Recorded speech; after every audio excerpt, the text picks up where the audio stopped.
pense que j'ai tout de suite compris que j'aimais être vu. Donc en vrai, j'ai commencé par b-boying, ça, les gens ne le savent pas.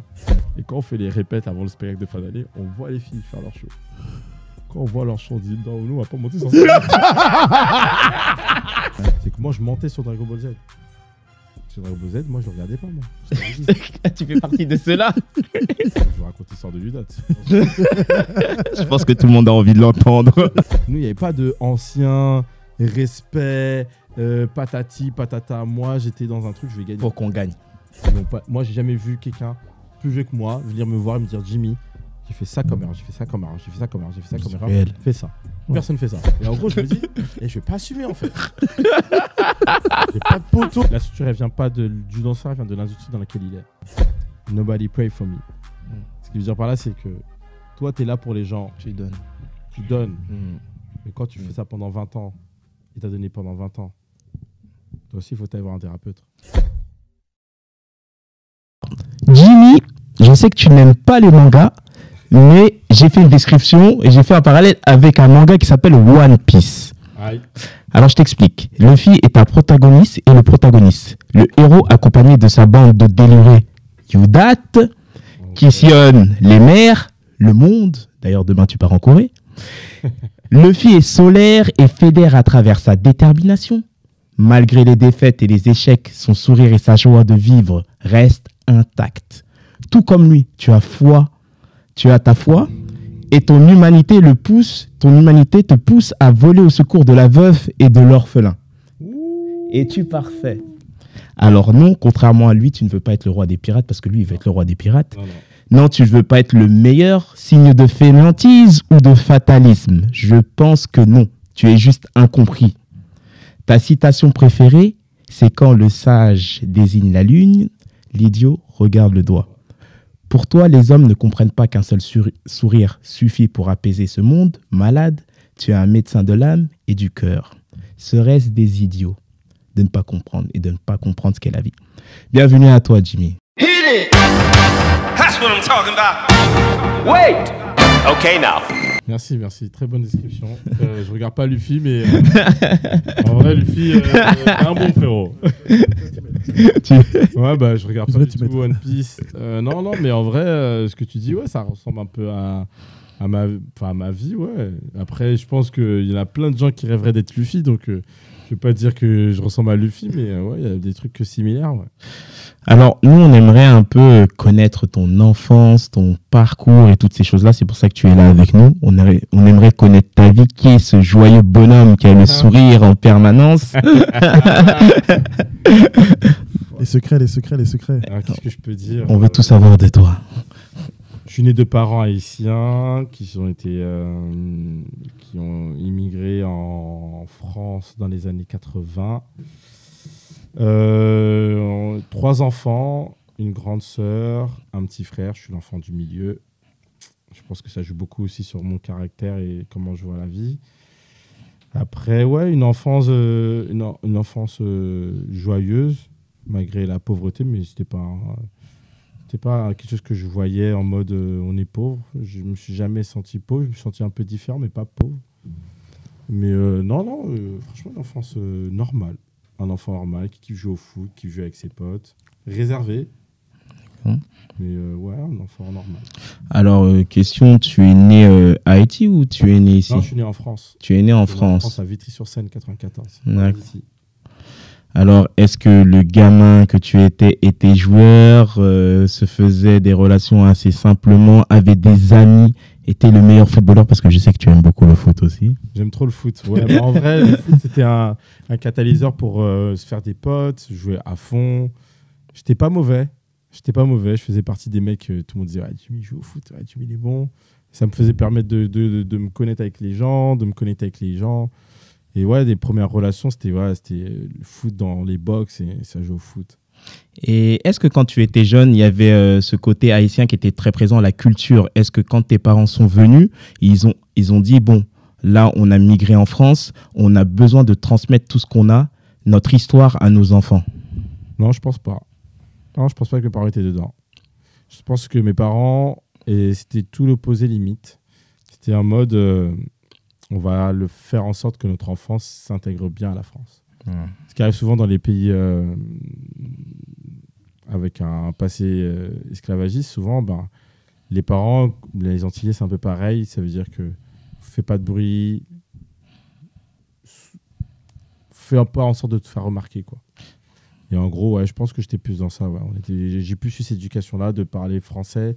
Mes parents parlaient avec moi créole, mais ils me forçaient pas du style à répondre en créole.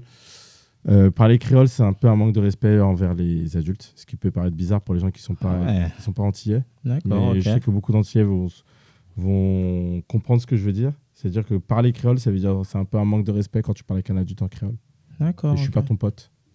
Ok, d'accord. Donc il y a ce truc de très français et on va s'intégrer à ce pays-là et on va faire en sorte qu'on ne se fasse pas remarquer. C'est très réel ce que tu dis parce que mes parents aussi sont arrivés en France dans les années 80 aussi. Mais je suis né au bled, moi, la différence.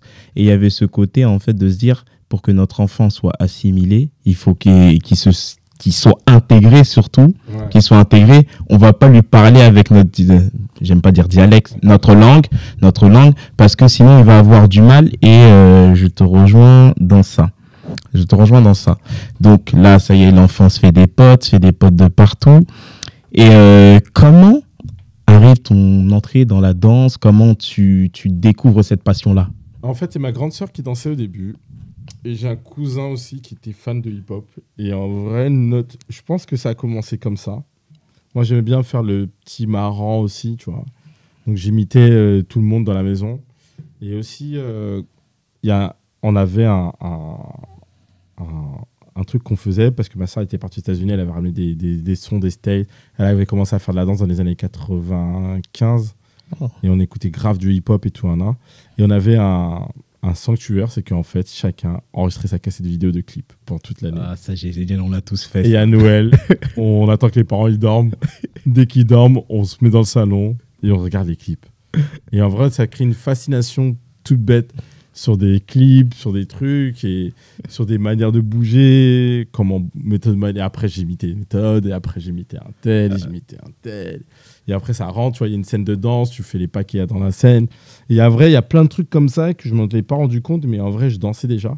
Et après il y a eu toute une période où je pense que l'hip-hop il est venu à nous en 96, 97, 98, parce qu'il y avait tous les trucs des boss bands aussi, ou qui faisaient aussi du break, qui dansaient.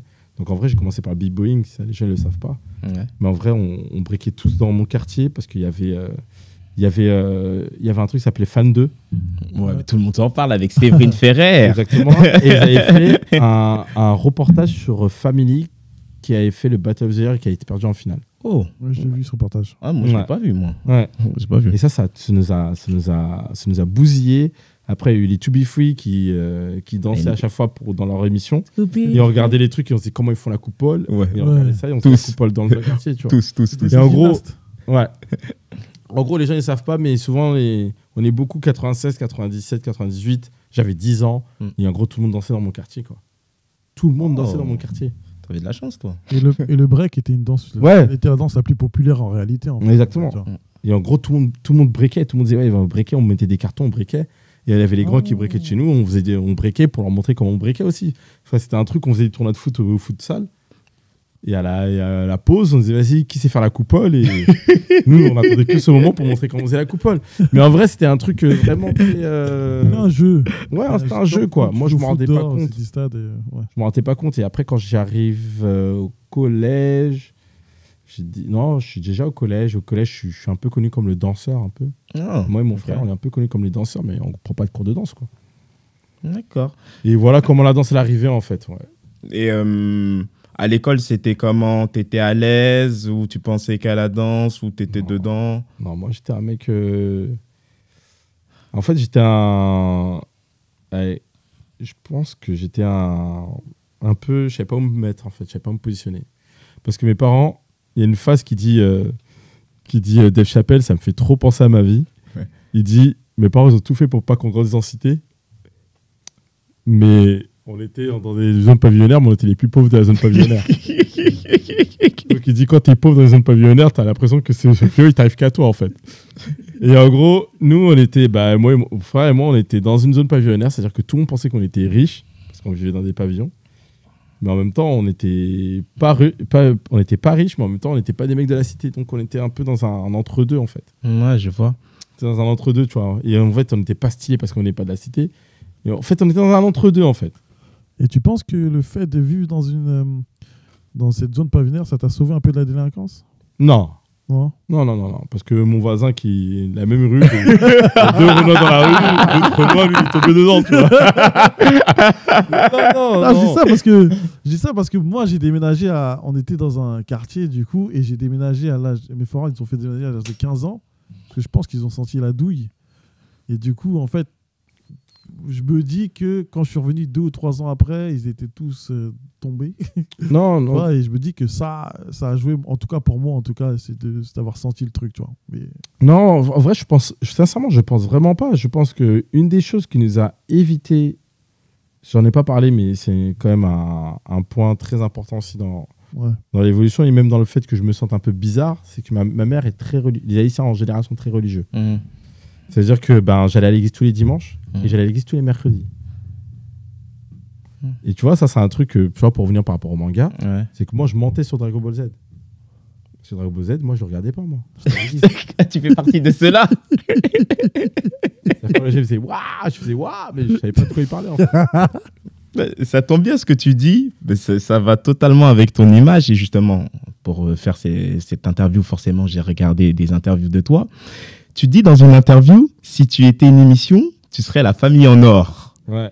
Et si tu étais un danseur, tu serais ton frère. Ouais. Et il y a ce qu'on appelle les 3 F. Family, Faith, Friendship. La famille, pour ceux qui ne comprennent pas, la foi et l'amitié. Est-ce que c'est ça qui te permet de donner un sens et de la valeur à tout ce que tu entreprends? En fait, je pense que j'ai grandi dans ça. D'accord. J'ai grandi dans ça. J'ai grandi vraiment dans la foi, la famille et les amis. Le truc qui s'est passé, c'est que comme j'ai dit, je me sentais un peu à part. Parce que j'avais pas une vie, j'avais pas d'exemple autour de moi, des gens qui vivaient la même chose que moi. Ouais. Il y avait des gens qui étaient antillais, mais eux, ils pouvaient aller en fête. Moi, j'étais bloqué chez moi. Moi, je kiffais le hip-hop, mais en même temps, les gens, ils dansaient pas. Je faisais du foot, mais je pouvais pas aller en club parce que j'avais pas les moyens. Je vivais en pavillon alors que tous mes potes habitaient en cité. Ouais. J'étais toujours dans un truc où j'étais pas comme les autres. Donc, au final, après, je pense que j'ai longtemps essayé de me faire plaire par des amis. Ouais. Et après, une fois que j'ai compris que ça avait aucune valeur, c'est là que j'ai compris que la valeur, elle venait qu'à moi. Mais au moment où j'ai eu plein de trucs comme ça, c'est là que Yudat est arrivé.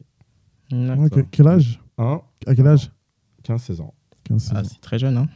15-16 ans. Du coup, quand tu arrives à... Enfin, Yudat, du coup. Ouais. Pour arriver sur Yudat, c'est arrivé directement Yudat ou t'as fait d'autres choses avant? En danse? Ouais. En danse, il faut que je vous raconte l'histoire de Yudat. Je pense que tout le monde a envie de l'entendre.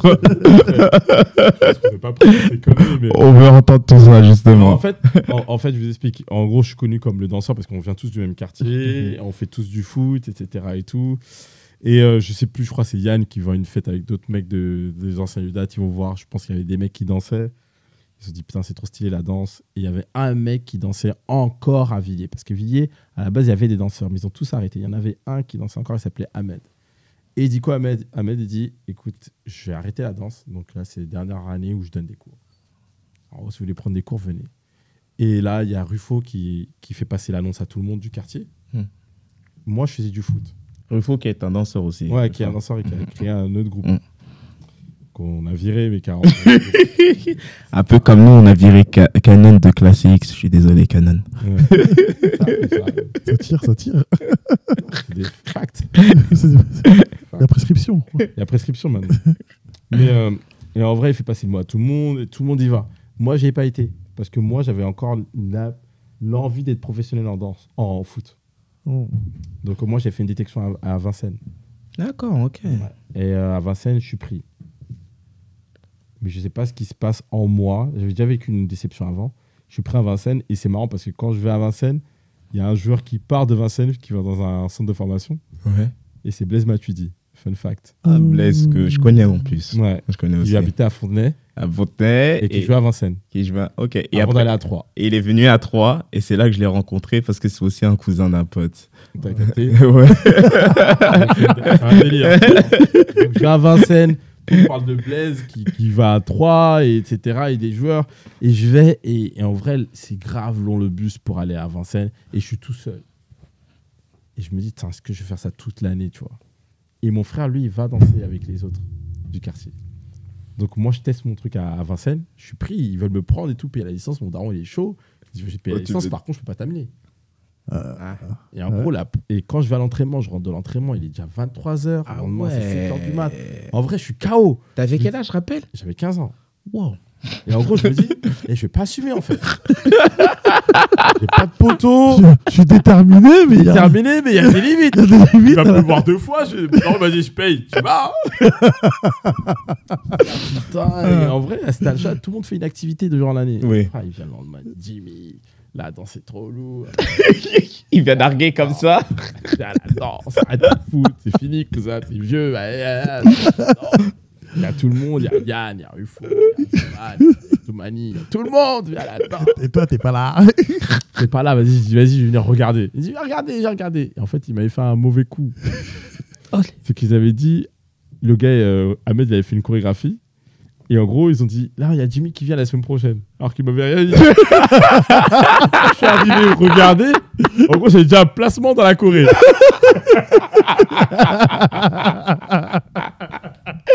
J'ai déjà un placement dans la Corée, en fait. Ah, je pleure.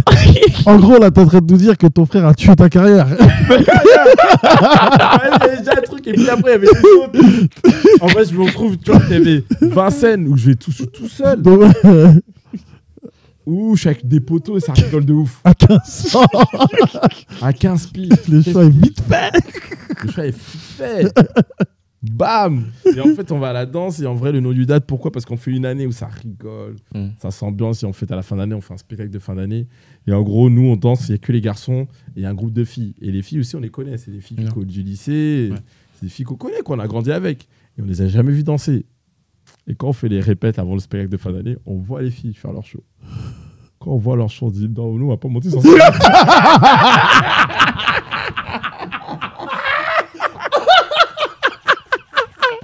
Les mecs n'étaient pas prêts.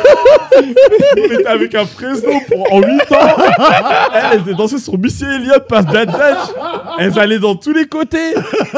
On a dit, ouais, on va pas y aller là. On a dit, Ahmed, nous on va pas danser. Après, Ahmed dit, mais non, mais wesh, les gens ils attendent, ils vont pouvoir danser tout ça. Ahmed, un homme incroyable, un homme en or. Il dit, mais les gars, vous allez danser tout ça. On dit, mais Ahmed, wesh, Ahmed, on n'a même pas de nom. En gros, t'as juste à dire on n'est pas là. On n'a pas de nom de groupe. Et il dit quoi? Il dit une phrase de ouf. Il dit, les gars, il y a un début à tout. Et vous n'avez pas de nom de groupe? On va appeler votre nom comme ça. Il y a un début à tout. Judat. Oh, c'est joli ça. Et en gros, et j'écoute bien, hein, véridique. On dit, Judat, c'est stylé. On trouve directement ça. Oh, direct. Le jour, on trouve ça. On fait wow ensemble. On fait le show. Le show. Alors, Le show, on fait que ça. vous avez tout retrouvé ou pas? Hein? Ouais, c'est les gens du quartier. Oh,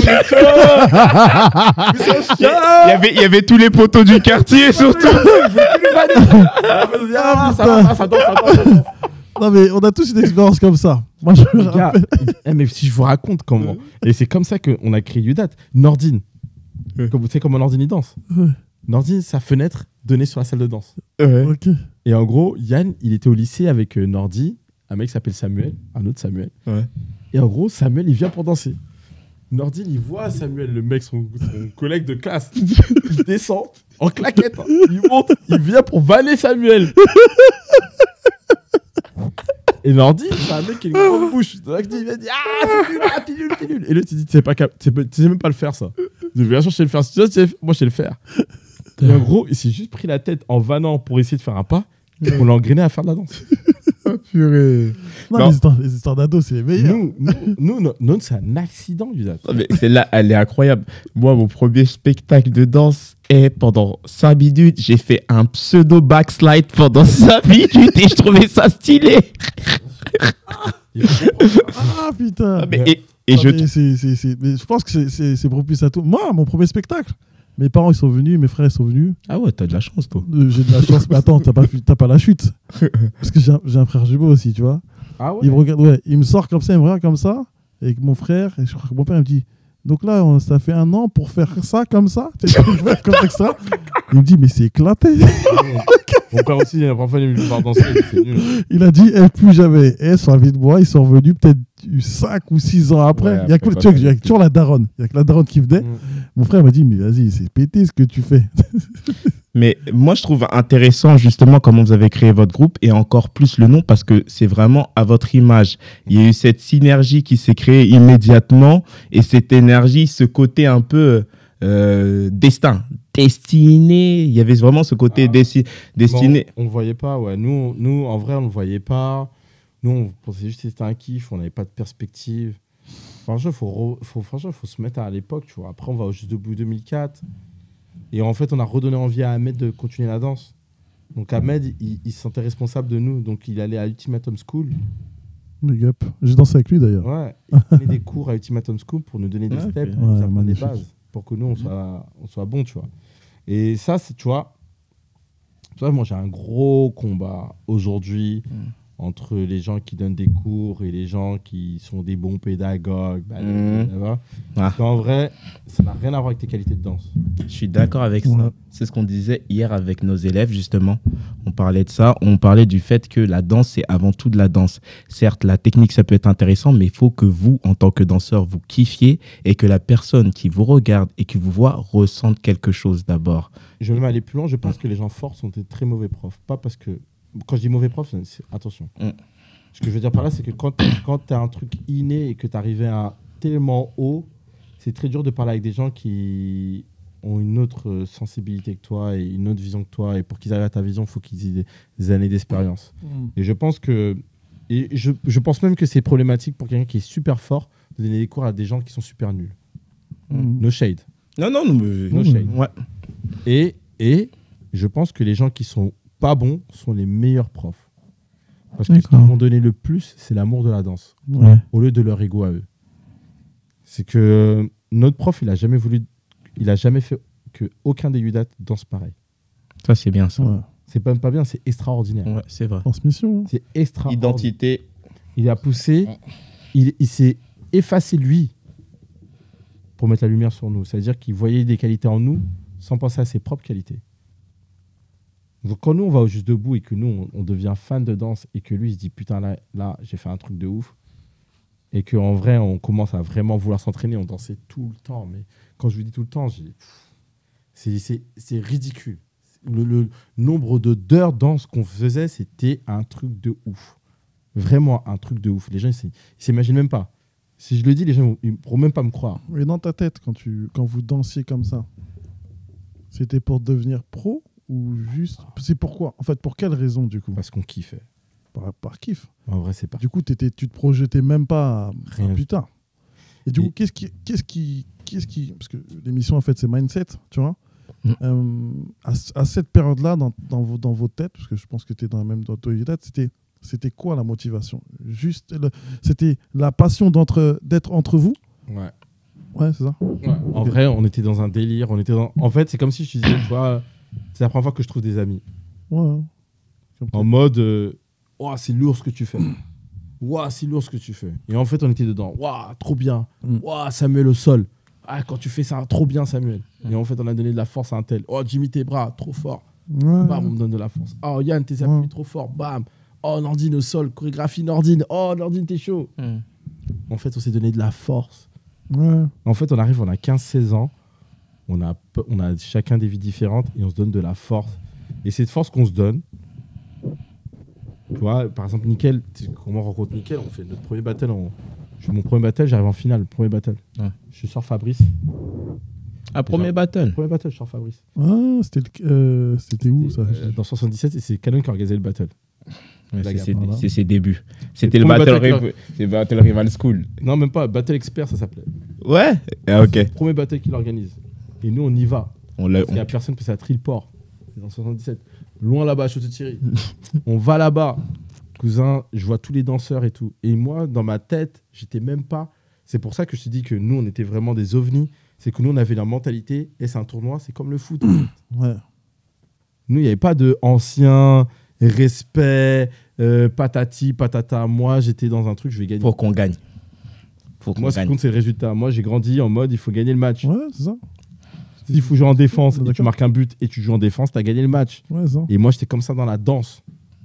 C'est-à-dire que j'étais pas un super bon danseur. Mais dans mon mindset, j'étais tellement loin que j'étais pas timide, en fait. Ouais. Et j'avais pas d'ambition de gagner. Je m'en foutais de l'argent, je m'en foutais Non, du tu veux blague. juste gagner ton match. Tu veux juste gagner ton tournoi ou ton match. Détermination. Et on arrive et j'arrive en finale contre Niako, passage supplémentaire. Premier battle. Incroyable. Premier battle. Incroyable. Putain. Pour ceux qui Tu vois, savent, pourquoi ceux qui ne savent pas, Niako faisait partie des grosses têtes des danseurs de hip-hop et très grand danseur. Mais du coup, ce qui est intéressant, parce que du coup, dans ton discours, je te rejoins en fait en réalité. Tu vois. Mm. Je vois Unity dans ton discours où tu danses, tu vas à la salle après l'école et tu kiffes et tu Ouais. calcules pas. Et en fait, c'est comme si tu étais dehors au quartier et en fait, tu es dans la salle et tu t'entraînes Ouais. sans but, etc. Et ce que je trouve ça intéressant, ou en tout cas d'échanger avec toi, c'est la génération de maintenant, j'ai pas l'impression, ou peut-être que c'est moi, parce que j'ai mon école de danse et j'ai mes élèves et tout, etc. Et je vois d'autres jeunes, que ce truc-là existe. C'est-à-dire qu'il y en a beaucoup, moi, qui arrivent dans mes cours et qui disent je autrement. vais faire danseur pro, tu vois, directement. Autrement, mais parce que maintenant c'est possible. Parce que Ouais, ok. la chance qu'ils ont, c'est qu'ils ont des exemples comme moi. Mm. Moi, j'avais pas d'exemple comme moi quand j'ai commencé. Ouais, En vrai, c'est comme si moi, je commence. Le DVD du Juste Debout n'existe pas. ouais. Nous, on a vécu le DVD où le mec il dit je veux un DVD sur un forum, casquette rouge, et on va voir un mec avec casquette rouge. C'est toi le mec casquette rouge? Ouais, c'est moi. Ouais. Tiens, je t'achète le DVD 20 balles. Et les DVD, ils tournent dans toutes les. On en parlait avec Bruce, justement, de ça. Donc, tu vois, nous, on a vécu cette période-là. Et en vrai, tu kiffes et tout. Hein, après, professionnel en danse, moi, c'est venu 10 ans après, moi. C'est venu 10 ans après. Moi, j'étais là où je vais taper les gens en battle, je vais faire ma vie à côté, quoi. Bah, comme tu dis, votre histoire, enfin ton histoire, Alexo, et ton histoire à la tienne, c'est le fait de profiter des choses simples et des choses de la vie, ce côté amical et ce côté amitié. Et je rebondis sur une phrase que tu as dit justement, et j'ai trouvé très belle. Le bonheur, c'est la satisfaction d'avoir. Est-ce que ces moments-là, ils étaient intenses justement parce que tu te dis, bah là, on était vivant, on se sentait là, on se sentait présent. Ouais, grave. Je vais même te dire un autre truc, carrément, c'était trop puissant. C'est-à-dire que c'était tellement puissant ce qu'on a vécu, Judat, que ça fait que ça dure jusqu'à aujourd'hui. Mais ce qui fait que ça a tellement marqué nos vies que c'est incomparable avec ce qui va se passer après. Et je pense que c'est ce qui a fait que beaucoup de personnes de Judat, de ce qu'on a vécu, ont arrêté. Ouais. Parce qu'il y a l'amour de la danse et il y a l'amour de ce qu'on vit. Et les deux sont mélangés. Et comme je dis, le bonheur, c'est la satisfaction d'avoir. C'est-à-dire que c'était pas important de... Nous, on était comme si on était dans une bulle, en fait. Avec Ahmed, avec tout. On est dans une bulle. On arrive et tout. Enfin, les gens, ils s'en rendent pas compte, mais on a réalisé les rêves de gens qui étaient là 10 ans avant nous. Ouais, je vois. Moi, je me rappelle, j'allais m'entraîner à Gennevilliers. Il y a un mec qui dit ouais, moi, je m'entraîne de ouf. Il s'entraîne tout le temps. Il était archi fort. Je vais gagner Juste Debout. On voit au Juste Debout, le gars, il passe pas les présélections. Et d'après, nous, on le fait, on va en demi-finale. Ouais, mais vous aviez bossé aussi. Non. Et En fait, regarde, Ouais. pour te dire, le Ouais. mec, on le rencontre. On va dans sa salle. Il Ouais. est plus fort que nous. Ouais. Il passe pas les présélections. Nous, on le fait un an après, on va en demi-finale. Enfin, tu vois le gap. C'est-à-dire que nous, on était insouciants, en fait. On vivait les trucs Oui, mais dans une bulle. on est d'accord que c'est pas parce que t'es fort à la salle que t'es forcément fort en Oui, battle. Oui, en oui. battle. Je sais pas. Il y a d'autres pressions. Il y a tout le monde dans toutes les salles, il y a des tueurs à gages. Totalement. Je peux te dire toutes les raisons qui peuvent faire que nous, on est passé, que lui, il n'est pas passé. Ouais. C'est ce que je te dis, c'est que nous, comme on le vit, on est dans un truc, on est entre potes, Ouais. on est comme ça, on est tout le temps ensemble, on a des résultats en danse. Enfin, c'est un délire, quoi. Ouais. L'amour, Et ouais. attends, Judas, ça commence en 2003. J'ai fait demi-finale en 2007. Ouais. Il y a- C'est-à-dire, je commence à faire le Fresno en 8-8 en 2003. En 2007, je vais en demi-finale du plus gros battle. En fait, c'est pas une question de niveau, c'est une question que j'étais dans une bulle. Ouais. Mais quand la vie elle commence à t'attraper et que la réalité elle commence à s'entrechoc, Ouais. c'est là que la réalité elle commence. Ouais. Tu vois. Bah, c'est... Et du coup, qu'est-ce qui Qu'est-ce qui explique cette réussite pour toi? Pour moi, Ouais. je pense qu'il y a plusieurs choses qui jouent, qui s'entrechoquent dans le fait que ça réussisse pour moi. Je pense que j'ai tout de suite compris que j'aimais être vu. Ça, déjà, c'est très rare que les gens puissent avouer L'assumer. et l'assumer. Moi, j'aime être vu. Mais- C'est-à-dire que moi, je dansais mieux, des fois même, quand il y avait 20 000 personnes, que quand il y avait 2 personnes. dans la salle. Ouais, Mais c'est réel. c'est réel. C'est réel. C'est Mais réel. Moi, je vais danser dans un battle, dans une salle dans l'Île-de-France. Mm. Je vais mal danser. Tu me mets le Summer Dance Forever, je vais tout retourner. J'aime être vu. C'est un truc, c'est une adrénaline. Et en vrai, Artiste. je pense que ça va plus loin qu'artiste. Je pense que le fait que je suis l'enfant du milieu, et j'ai lu un livre sur ça où il parle de l'enfant du milieu, où en fait, le fait que tu n'as jamais eu l'attention totalement de tes parents, tu cherches toujours l'attention des autres. D'accord, ok. Je vois. Et je pense que par exemple, si tu prends mon frère et moi, c'est tout l'opposé. D'accord. Mon frère il a besoin d'avoir l'amour pour se sentir bien. Moi, j'ai besoin de chercher l'attention des gens. C'est le plus grand, c'est ça? Ouais. Non, c'est plus petit. C'est le plus petit, d'accord. C'est-à-dire que lui, il a eu, on te regarde, il a eu l'attention. Mais moi, j'ai cherché l'attention des gens. C'est pour ça que je pense que quand Ok, j'ai je commencé comprends. à faire de la danse, j'ai dit, oh, j'ai chopé un truc, Ou boum. Et je pense que c'est ça qui a fait que moi, ça a réussi. Parce que moi, je me suis dit, je ne pourrais jamais avoir l'attention ailleurs dans ma vie que par ça. c'est intéressant ce Ouais, c'est parallèle super entre intéressant. ta vie et ta vie d'artiste. Ouais, Tout est lié en fait en réalité. C'est lié. Mais ça se voit quand je danse. Je suis là, regardez-moi, tu vois. D'accord, tu as su t'écouter. Tu te disais à un moment donné dans ton enfance que tu ne connaissais pas ta place. Tu connaissais pas ta place et tu ne savais pas où te trouver. Et ça m'a fait penser à une histoire, enfin un truc que j'ai lu, sur le canari et les miniers. En fait, les miniers, quand ils allaient travailler sous la terre, il y avait les canaris qui étaient là. Et quand le canari il chantait, ça veut dire qu'il y avait de l'air. Ouais. Et quand il chantait plus, ça veut dire qu'il n'y en avait pas et que les miniers devaient sortir. Est-ce que toi, du coup, ton intérieur, tu l'as ressenti, tu t'es dit, bon, là, c'est le moment, je ne trouve pas ma place, mais là, c'est le moment où il faut que, c'est bon.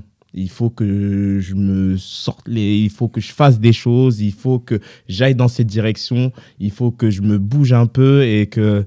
Moi, je pense que ça arrivait maintenant. D'accord. C'est maintenant que ça arrive, à 35 ans. Avant, non. D'accord. Je pense que c'est la danse qui m'a trouvé plus que moi, j'ai trouvé la danse. C'est-à-dire que c'est l'approbation des gens qui regardaient. Je me suis dit, ah ouais, je suis bon à ça. D'accord. Parce que moi, la phrase que j'ai entendue toute ma vie, c'est il peut mieux faire, quoi. Mais je savais pas comment mieux faire. Je faisais comme je pouvais avec les moyens que j'avais en moi, tu vois. Mais je t'interromps un peu. Tu dis il peut mieux faire, mais dans quel sens? C'était lors de battle ou c'était dans ta vie en Dans général? ma vie en général, tout ce que je faisais. D'accord. Football peut mieux faire. École D'accord. peut mieux faire. Toujours, on m'a toujours dit, ouais, talentueux, mais fais pas assez. On m'a toujours dit ça. Et j'arrive dans la danse, je suis au top. Et attention, hein. Et c'est bizarre ce que je vais dire, peut-être les gens ne vont pas se rendre compte, mais je me suis pas rendu que j'étais au top une fois que j'ai commencé à donner des cours. Parce que je vivais mon truc, j'étais dans une bulle, moi. Mais gars, moi. Mais est-ce que c'est pas mieux justement de vivre cette chose? C'est pas mieux de vivre cette chose et de justement, ça va avec un peu ta philosophie d'être là au moment présent, de vivre les choses et de pas voir ce qui se dit à côté, de pas se dire ah mais j'en suis où là? Non, je vis le truc et c'est pas mieux de justement dans ce moment présent. Ça dépend parce que la bulle, une fois, elle éclate. Et quand la bulle, elle éclate, c'est là que tu vois la réalité. D'accord. Et je pense que quand la bulle, elle est éclatée pour tout Udat, c'est là qu'il a fallu qu'on fasse un choix pour le groupe.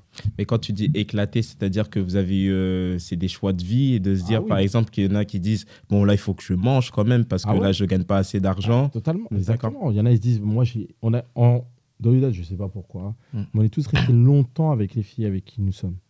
C'est bien, Longtemps. ça. Mais je sais pas, je pense que c'est dû à Ahmed, en fait. On a vu Ahmed, on a dit, j'aimerais bien être comme lui, donc on a fait ce truc-là. Mais, Une figure. au bout d'un moment, tu sais comment une femme, c'est le reflet de ta vie. Elle va te dire, mais ouais, je Totalement. ne vais pas rester avec un mec comme ça. Tu t'entraînes tous les soirs. Pourquoi, en fait?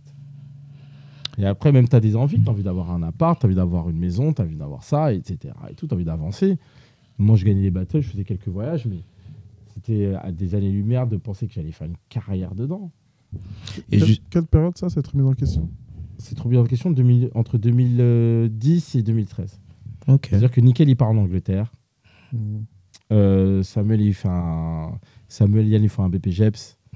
Nordin, il se met à fond dans l'animation. Il commence à être directeur de structure. Mm. Johnson, il se dit bah, vas-y, moi, je vais être à fond sur les jeunes. Il travaille à la MJC. Mm. En gros, tout le monde fait quelque chose, quoi. Et je me Ouais. retrouve, moi, j'ai que la danse. D'accord. Mais qu'est-ce que je vais faire avec la danse? C'est intéressant ça, parce que je pense que c'est la remise, c'est les questionnements de beaucoup de danseurs. Ouais. Et je pense que le parcours de tout danseur où ça arrive à un moment où tu dis bon, qu'est-ce qu'on fait maintenant? Et c'est un peu ce qu'on discutait la dernière fois dans le podcast avec Bruce, justement, qui lui, coup du sort, il s'est mis très jeune comme vous avec sa femme, mais il a eu un enfant très tôt aussi. Ah, moi, j'ai pas eu d'enfant, j'ai bloqué. Et lui.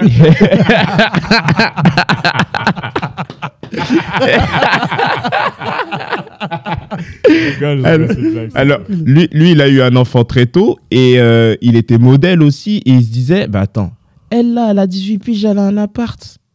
Bah, moi aussi, j'ai envie d'avoir mon appart. Et du coup, il a commencé à structurer. Et le problème de beaucoup de danseurs, qui est une réalité, il y a beaucoup de danseurs qui manquent de structure. C'est le sac à dos, Ouais, c'est le Surtout sac à dos qu'on le balade. sac à dos. Ouais, et moi, j'entends ce que tu dis, Mm. et c'est normal qu'on manque de structure parce que la structure, elle vient pas du danseur, elle vient de l'industrie dans laquelle il est. Mm. Et ce que je veux dire, c'est que l'industrie n'est pas structurée. Ouais. Mm. Je donne un exemple. Si les rappeurs n'étaient pas de maison de disques, les rappeurs feraient juste de la musique, ils se feraient Je carotte. suis d'accord avec Ouais. ça. Jules, il a envoyé ses premiers sons, Chiquita, il a envoyé en MP3. Ouais. Donc, c'est Mm. ce que je veux dire. Ouais, par là, mais c'est- à contrario, il est indépendant. Il est indé, donc Ouais, il a mais son bon. truc à lui. Ouais, Un mais des- une longue histoire, un agent, son pote agent qui est décédé. Enfin, Oui, bon, il y a des histoires étranges. Et Oui. l'histoire, non, ce que je veux dire par là, c'est que oui, il a été indépendant, mais il a dû comprendre l'industrie parce que l'industrie, elle existait. Oui. Et Ouais. je me rends compte, et c'est pour ça que peut-être qu'on va y arriver, mais Mm. je me suis rendu compte que, ouais, l'industrie, elle n'était pas structurée, donc c'est à toi de te structurer. Donc il fallait que je traîne avec des gens structurés pour me structurer. Et autour de moi, il y avait que des gens qui étaient forts, mais qui n'étaient pas structurés. Alors, c'est très intéressant ce que tu dis. Et justement, il faut le reconnaître, on a grandi dans des quartiers et d'autres ont grandi ailleurs et ont d'autres réalités. Et par exemple, ils vont apprendre la valeur de l'argent très jeune, soit en apprenant, par exemple, à économiser et toutes ces choses-là, ce qui fait qu'il y a par la suite, ils savent un peu comment structurer leur vie. Est-ce que nous, malheureusement, il faut le reconnaître, pas tous, mais on a ce problème de manque de suivi. Comme tu dis, entourage, tu n'as pas fini par t'entourer, mais on n'a pas l'entourage qu'il faut pour dire, plus tard, moi, je vais arriver là, en fait. Je vais aller plus loin que toi. Quand je dis pas plus loin que toi, pas pour dire. J'ai compris. Quand je dis je vais aller plus loin que toi, c'est que je pense que c'est dû à tout le. C'est profond ce que je vais dire. Ouais. Désolé, mais c'est.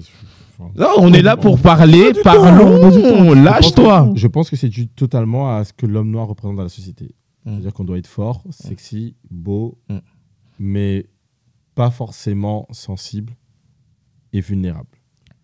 Ce qui fait que les problèmes des gens qui les ont eus, on va parler des problèmes des gens qu'ils ont eu à ceux d'après.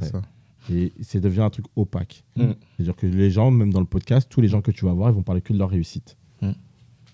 Mais en fait, ils sont construits par rapport aux échecs. Ils ne sont construits pas par rapport aux réussites. Ouais. Ils sont construits par rapport aux échecs. Et le problème qu'il y a, c'est que les gens, quand ils ont des problèmes d'argent et qui sont en galère, qui ne payent pas leur loyer, qui vivent chez leur daronne, etc., ils vont pas... Moi, j'ai jamais vu quelqu'un plus vieux que moi venir me voir et me dire « Jimmy, j'ai fait ça comme erreur, j'ai fait ça comme erreur, j'ai fait ça comme erreur, j'ai fait ça comme erreur. réel. Fais ça. » Personne ne fait ça. C'est Ils vrai. vont dire « Elle est jeune, vous prenez des plans gratuits. » C'est ça qu'ils vont dire. Ouais, c'est réel. C'est tout ce qu'ils vont dire. Ils vont mettre encore la responsabilité sur les jeunes sans leur parler de leur vulnérabilité Merci. et de leurs échecs à eux et de ce qu'eux, ils n'ont pas réussi. Et c'est pour ça que je te dis ça. C'est pourquoi je te dis ça, c'est que si tu ne préviens pas des problèmes que tu as eus, les problèmes vont se répéter. Ouais. Ouais, c'est ça. Donc au final, quand ça se répète, qu'est-ce que tu veux faire? C'est qu'en vrai, voilà, on ne parle pas des vraies choses. Quand je dis on ne parle pas des vraies choses, c'est que moi, je sais que moi, personne est venu vers moi et m'a dit, il faut dire tel prix, il faut dire tel prix, il faut dire tel prix.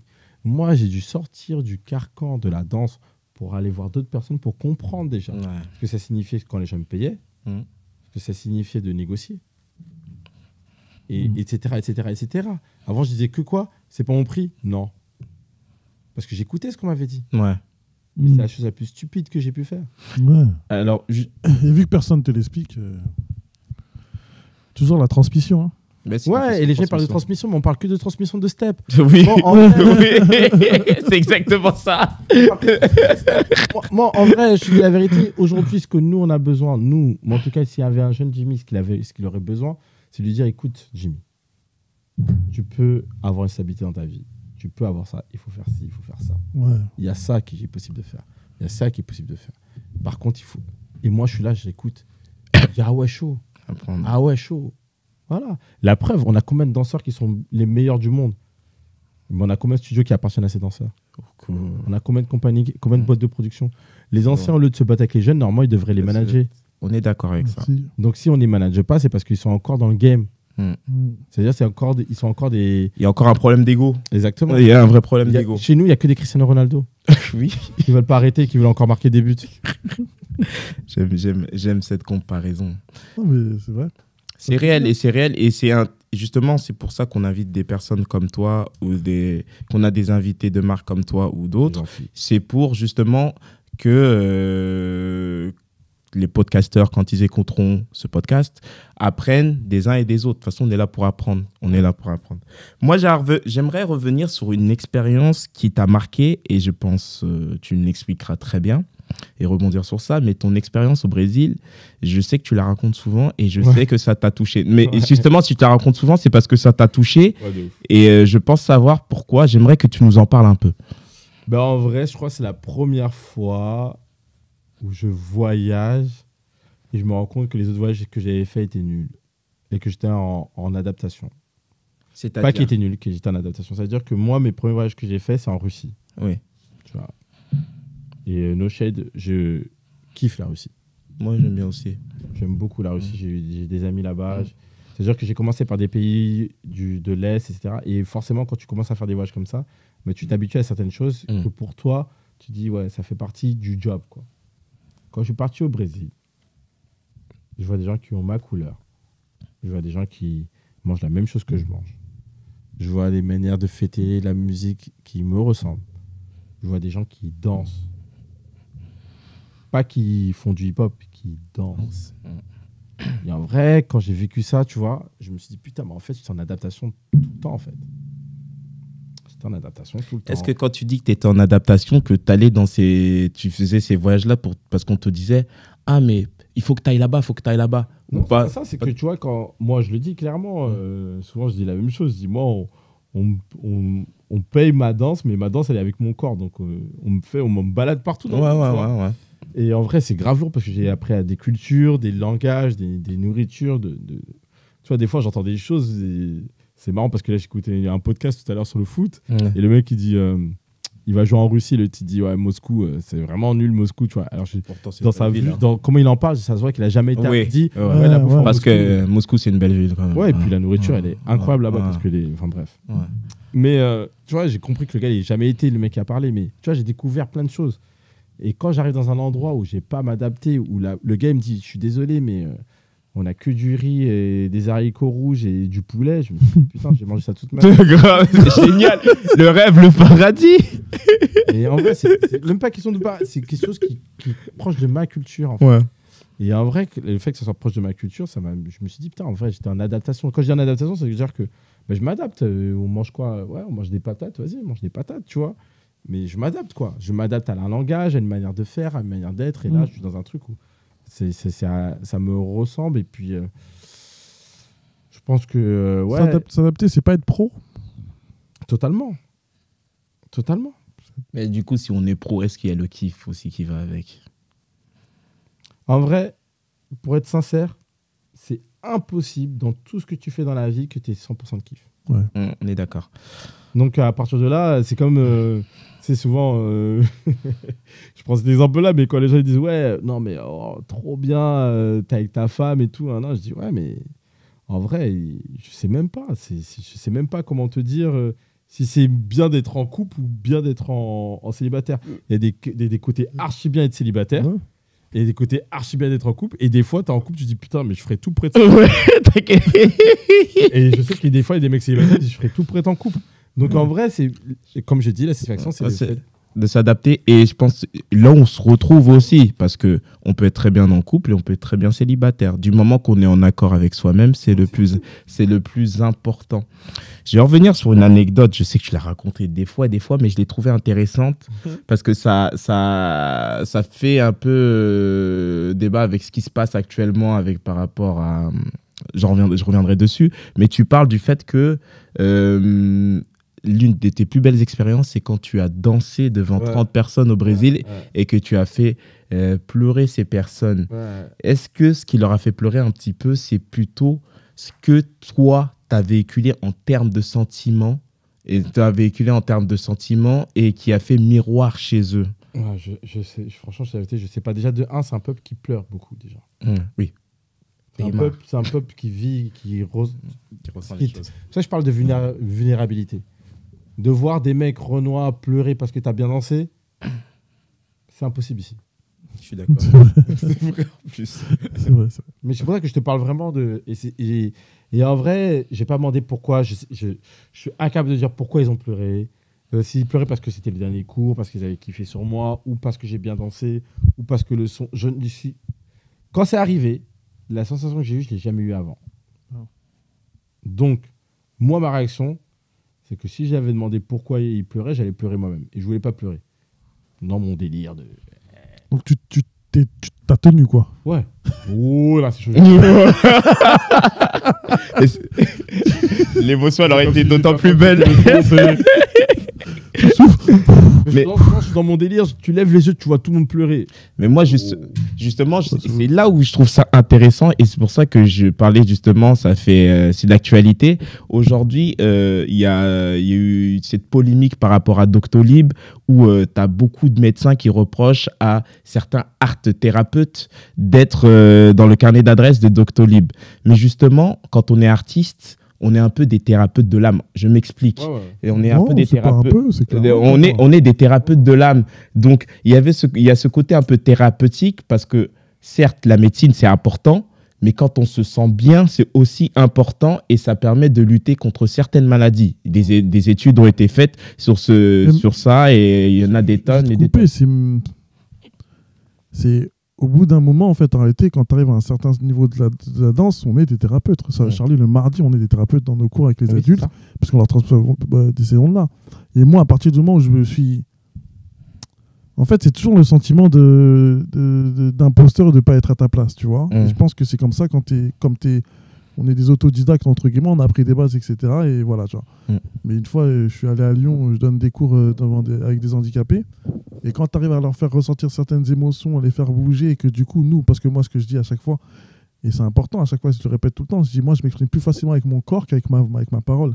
C'est-à-dire que nous, sans s'en rendre compte, on arrive à le mouvement, c'est-à-dire que quelqu'un qui bouge, je ne sais pas si ça vous arrive à vous, tu sais, tu arrives à lire la personne, tu arrive à voir son vécu, tu arrive à comprendre. Oui, totalement. Savoir la personnalité de la personne. Voilà, c'est ça. Et je suis totalement d'accord avec vous, tu vois. On a un côté thérapeutique. Moi, je sais que, tu vois, quand je donne des cours, la manière dont je donne les cours, comment je parle aux élèves, comment je les amène dans mon délire, au final, ils sont là, waouh, ils sont bien et tout. Mais la question est, j'adore cette phrase de Kendrick Lamar, Nobody pray for me. Ce qu'il veut dire par là, c'est que toi, tu es là pour les gens. Tu donnes. Mais quand tu fais ça pendant 20 ans, et tu as donné pendant 20 ans, toi aussi, il faut aller voir un thérapeute. Oui, et je suis d'accord avec ça aussi. Et en vrai, ça joue beaucoup sur notre culture. Quand je dis de voir un thérapeute, c'est qu'il faut trouver ta manière de prendre soin de toi-même. Parce qu'en vrai, il y a un proverbe français qui dit les clowns sont les personnes les plus tristes. Et tu fais rire tout le monde, mais qui te fait rire toi? Parce que tout le monde a déjà ri. Et en vrai, il y a ce truc-là où tu es à la merci des gens. Surtout, je parle vraiment de danseurs, entre guillemets, qui sont en tournée, soit qui donnent des cours partout dans le monde. Parce que tu es seul. Parce que la solitude. Seul. Moi, j'ai kiffé être seul. Moi, franchement, je suis la vérité. Moi, les voyages, ça m'a construit. Ça m'a construit. Cette période-là, à partir du moment où je suis devenu danseur professionnel, laisse tomber. Non, et ça fait écho avec ce que tu disais tout à l'heure sur le fait que notre communauté, parce que je suis noir aussi, on ne me voit pas, mais je suis noir aussi, a des problèmes avec la sensibilité et vulnérabilité et à exprimer ce qu'il ressent réellement. Donc, ça revient avec tout ce que tu dis exactement. Et tu vois, Youdat, en vrai, là où je suis le plus fier de mes gars, je le dis clairement, là où je suis le plus fier de mes gars, c'est que on est en train de beaucoup d'entre nous, on est en train de casser ce mur de vulnérabilité, tu vois. Il y avait le battle dimanche dernier de Nickel. Nickel, il nous fait une déclaration à Samuel et moi devant tout le monde, tu vois. Ouais, j'ai vu passer. Tu vois, et après on se prend dans les bras, on a les larmes aux yeux et tout, mais en vrai on arrive à faire ça maintenant parce qu'on est passé par plein d'étapes, on s'en dit mais c'est pas normal. On avait fait un spectacle, même la première création, notre première ébauche de création, c'était sur ça, c'était wesh on est poteau mais je vais jamais te dire je t'aime. Et en vrai c'était un truc où ouais non, je vis des trucs forts et tout, on faisait des trucs comme ça mais je te dirais pas je t'aime, tu vois. Si je t'aime, ouais, je le dis à ma meuf, mais pas à toi, t'es sérieux? Mais en fait, c'est ce truc-là où, en vrai, on a du mal à se dire des choses, on a du mal à être vulnérable. Et c'est quoi être vulnérable pour nous aujourd'hui? Pour nous, en vrai, c'est quoi être vulnérable pour un homme? Pour moi, il y a plein de choses. Le fait d'avouer ce qu'on ressent, les sentiments à l'égard de nos amis, de nos familles et de toutes ces choses-là, en fait. Comme tu dis, de dire, je te dis je t'aime sans problème. Donc, tu vois, vas-y. Continue. D'apprendre à le dire, vraiment, c'est vraiment toutes ces choses-là. Et ça, c'est vrai que on a ce problème-là. On n'a peut-être pas appris aussi tous les jours. Ouais, et l'autre truc aussi, très très important, et c'est pour ça que je reviens surtout dans la communauté de la danse, je suis en galère. J'ai été en galère. Il y a des danseurs qui ont été dans la rue. Et des danseurs que leur sac à dos, c'était leurs affaires. Et j'ai des problèmes psychologiques. J'ai ci, j'ai ça. C'est ce truc qu'ils vont dire, j'ai gagné ça, j'ai gagné ci. Ouais. Si, je le dis, moi, à partir du moment où où je me définis par rapport à mes victoires, c'est que j'ai une baisse estime de moi-même. Après, ça dépend quelle victoire. Parce que je ne parle pas de victoire de danse. Je parle de victoire de battle. Okay, si par exemple, j'arrive là, pour moi, c'est la même chose que quelqu'un il vient, et ça arrive souvent dans la danse où le père il dit j'ai dansé avec Beyoncé, Mariah Carey, un tel. Si toi, ta carrière, elle se définit par rapport à des personnes avec qui tu as dansé derrière, c'est pour moi une baisse estime de soi. Si moi, je dois me définir en disant j'ai gagné juste debout, j'ai fait ça, c'est que j'ai une baisse estime de moi. D'accord. Parce que si c'est des événements 3 fois 6 sous et que c'est ça qui nous définit, non. Et que tu as fait 20, 30 ans, 40 ans de carrière, non. Parce que l'argent part, mais les sentiments restent. Ouais.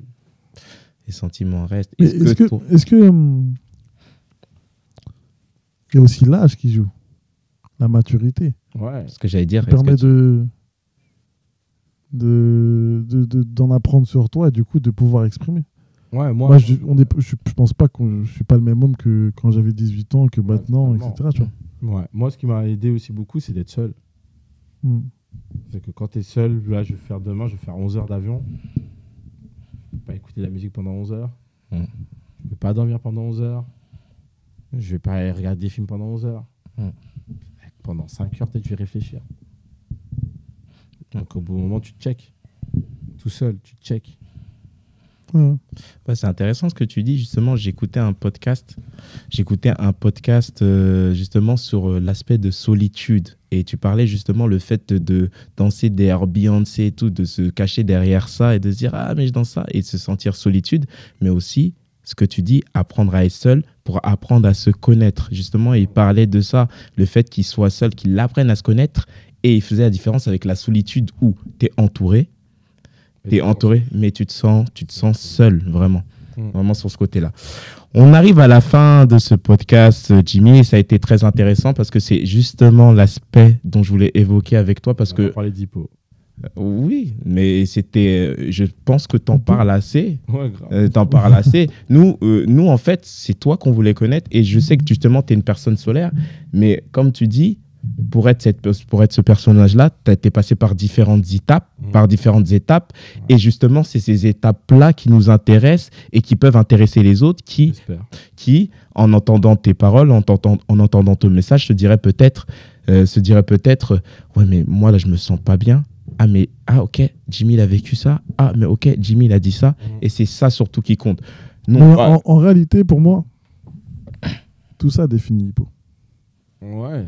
Tu vas se dire ou pas? Totalement. C'est comme tout ce qu'on se dit définit le dansez-vous, etc.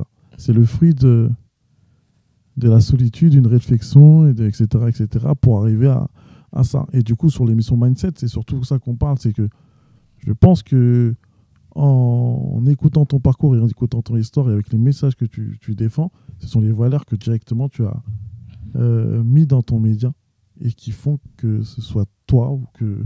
C'est toujours la même chose où on me disait que... C'était avec toi au téléphone? Tu me disais que quelqu'un qui sait faire de l'argent, oui. Même quand tu le... Vas-y, redis, la phrase était... Je disais que... Mais j'utilisais ça, on peut l'utiliser avec plein d'autres exemples. Mais je disais quelqu'un qui sait faire de l'argent. Demain, il perd un business, tu le mets dans un autre pays, il saura faire de l'argent parce qu'il a la méthode. Donc, il a la méthode. C'est ma mère qui fait ses pubs pour tapis. 3 milliards. Nous, on est pauvres, on ne trouve même pas 200 € par terre. Ah, c'est énorme. Énorme. Je pense à la merde. Ah, mais Dodarad aussi. Tapis, il a été un peu. C'est pas un Ouais, il est mais... millionnaire. Bon, il a fini en prison quand même. Hein. Non, mais... Ils sont en prison, les gens sont en prison, ils sont rien. Rien. Et cet exemple, il est valable pour tout, en fait. Du moment qu'on a un savoir-faire, qu'on a une méthode. Et bon, après, ça ne sera pas toujours simple. Mais par exemple, toi, aujourd'hui, tu sais que là, justement, par rapport à ce que tu disais, tu sais que tu as un problème. Tu ne vas pas avoir de honte à dire, écoute, je dis, Samuel, je dis, par exemple, parle de ton frère, Samuel, là, j'ai un souci là, j'ai besoin de toi. Tu vois, j'ai besoin de toi au lieu de refaire les mêmes erreurs d'avant et de cacher tout pour toi et de te sentir mal, en fait. Donc, c'est pour ça que je parlais de cet exemple-là. Et tu penses que tu as mis, pour revenir, pour conclure un peu là-dessus, tu penses que les valeurs que tu as dans ta danse, tu les as transmises du coup dans ton média? Enfin, pour créer ton média et pour... Je ne peux pas parler encore de réussite, mais pour le faire grandir? C'est lié ou pas? Ouais, du tout.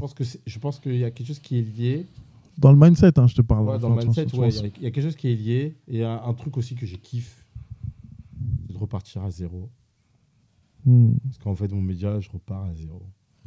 En vrai, je suis dans une bulle aussi de... entre guillemets, d'influence. Tu mets une vidéo, je me suis dit, déchire. Là, tu poses une vidéo, il n'y a personne qui cale à ton truc. Tu vas revenir dans ça m'a fait un bien fou. Ouais, casser ton confort.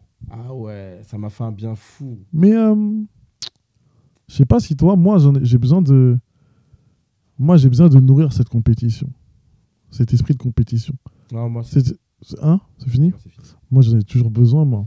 Compétition. C'est-à-dire que quand je dis ça, c'est à l'époque peut-être c'était plus les battles, tu vois. Mais du coup, j'ai besoin de me challenger. Oui, plus challenge. C'est parce que je me considère moi comme un compétiteur, mais du coup, c'est pas que battle, mais c'est dans tout. Ouais, pas moi. Et du coup, je me fixe toujours des challenges, des fois stupides, et des fois c'est un challenge bête, c'est je vais me filmer, je vais dire allez, je vais monter ça et en 1 heure il faut que ce soit sur les plateformes, mais du coup c'est juste pour me challenger, tu vois. Moi c'est plus ça. Moi en vrai j'essaie de m'améliorer, mais je pense que justement j'ai fait Hippo pour être en paix avec moi-même, pour ne plus, je l'ai dit devant la caméra, mais c'est un truc que j'ai processé, etc. Mais j'ai voulu me guérir de l'attention des gens. Le média, c'est pas moi. Le média, c'est pas moi. Il y a une phrase que j'aime beaucoup. Dans la vie, ça ne sert à rien d'être connu. Ce qui compte, c'est d'être utile. Totalement. Et j'avais l'impression d'être plus connu que utile. Et je vais me dire, mais c'est mon impression à moi. Et en fait, le fait pas me retirer, mais de me mettre, moi, Jimmy, en second plan pour mettre en avant la carrière des autres, ce que les autres, ils accomplissent, qui ils sont, etc., etc. Pour moi, c'était une manière de me guérir de l'attention que j'ai pas eue plus tard et d'être toujours dans ces courses de l'attention. On va jamais finir, mais du coup, tu me pousses à me poser une question. Est-ce que... Désolé, hein. Non, mais nous, au contraire, c'est plaisant, c'est pour toi. Nous, on pourrait parler pendant des heures. Mais est-ce que c'est parce que tu as eu à un moment de ta vie une crise d'ego? Parce que, faut dire... Oui. Ouais. Oui. Mm. Avant le Covid, 2019 et tout. Et en fait, parce qu'à la base, je suis fort sur Instagram. Mm. J'ai compris l'algorithme et tout. Mm. J'avais une technique. J'étais l'un des danseurs les plus suivis. Il va faire sa formation bientôt, vous inquiétez pas. Comment réussir sur Instagram. J'étais trop chaud. J'étais trop chaud. Franchement, tous les gens qui me suivent à l'époque, là, ils savent que Jimmy sur Instagram, j'étais trop chaud. Il y a plein de gens qui m'ont copié tout. J'étais trop chaud. Quand Instagram s'est passé en vidéo, j'étais trop chaud. Cacac, montage, poum, poum, poum, poum, des photos qui deviennent des vidéos, des trucs. J'étais trop chaud, des lignes, Oh là là là. J'étais trop chaud. Et à un moment, j'étais là, je me suis dit, mais ouais, Jimmy, là, je suis trop sur ma gueule. C'est-à-dire, j'étais dans les endroits, je faisais des vidéos, je faisais des trucs. Je dis, mais c'est trop. Et à un moment, j'ai dit quoi? On dirait que si je poste pas, je suis pas un danseur, en fait. Pendant un an, j'ai pas posté. Ah ouais? Ouais, pour voir si les gens allaient m'inviter. Et le résultat? On m'a invité, mais moi. D'accord, ok. Et c'est là que j'ai compris, je me suis dit, il y a une bascule en moi, je me suis dit, en fait, je suis appelé parce que je suis présent. Je suis pas appelé parce que je suis bon. Mm. Ouais, mais ça, c'est tout le monde. Je sais. Mais dans ta tête, quand t'invites, t'as l'impression qu'on t'invite pour toi. Non, t'invites parce que, en fait, on m'a invité parce que un travail amène un travail. Parce que je montrais que je travaillais, donc ça a donné confiance à ce jeu de matin. En gros, c'est dans un roller coaster où je voyageais tout le temps. Et je faisais des vidéos. Boum, boum, boum, boum. Et tu vois, c'est tout con, tu vois, mais j'étais jamais aux anniversaires de mes neveux. Ouais. Je voyais plus ma daronne. Avec ma copine, c'était dur. Et pourtant, je travaillais. Et les réseaux sociaux, j'étais au top. Mais c'était une image, ça. Et une fois, j'arrive et tout. Il y avait des. J'arrive au 104. Et je vais au 104, il y a un petit qui vient me voir, il me dit, ouais, j'aimerais trop avoir ta vie. Et je venais m'embrouiller avec ma femme. Ma daronne, elle était fâchée contre moi. J'ai pas vu l'anniversaire de mon neveu. Et parce que je monte sur les réseaux, il y a un petit qui veut être comme moi, en fait. Mais je lui montre pas ce que je disais tout à l'heure par la vulnérabilité. Je lui montre pas ça, en fait. Ce que je montre, c'est un monde merveilleux. Et en gros, c'est de ma faute que les petits, maintenant, ils veulent être professionnels et ils veulent voyager. Parce que je leur ai fait rêver, ça. Ouais, mais c'est un peu la faute d'Instagram. Après. Non, c'est ma faute. Il faut pas dire Instagram. Instagram, c'est un peu le jeu aussi. Non, j'aurais pu prendre ce truc-là et dire, voilà, c'est pas facile de faire ça. Faites attention de faire ça. Non. Quand vous payez, c'est du brut. C'est pas le vrai prix. Ouais, et tu vois, et ces trucs-là, je disais pas. Et j'ai montré que la belle vie. Et ça, c'est intéressant ce que tu dis. Il y a il y a peu de temps, Max Love a fait un live avec Canon, justement, parce qu'il avait dansé avec Aya Nakamura. Et il a dit, écoutez, moi, je vais vous dire les choses. Ça se passe comme ça, comme ça, comme ça. Ne rêvez pas forcément de ça. C'est intéressant de faire de la scène et de danser devant de nombreux spectateurs. Mais en ce qui concerne l'aspect pécunier, ce n'est pas ce que vous pensez. Ouais, mais là, le truc qui est bien, ce qu'il a fait Max, c'est qu'il a parlé d'Aya Nakamura, mais ça revient sur la production d'Aya Nakamura. Moi, ce que je parle, c'est de parler de notre système à nous. Parce que les petits qui s'entraînent, c'est pour avoir notre système, pas pour danser derrière Aya Nakamura. D'accord, ok. Tu comprends ce que je veux dire? Ouais, je comprends. Je comprends. Tu comprends ce que je veux dire? C'est que c'est facile pour Aya. C'est facile de dire, tu danses pour Aya, puis Aya, elle n'aime pas les concerts, c'est particulier, Aya. Et c'est encore une femme Renoir. C'est particulier. Oui, je vois ce que tu veux dire. Parler de notre système, de ce que les jeunes y rêvent.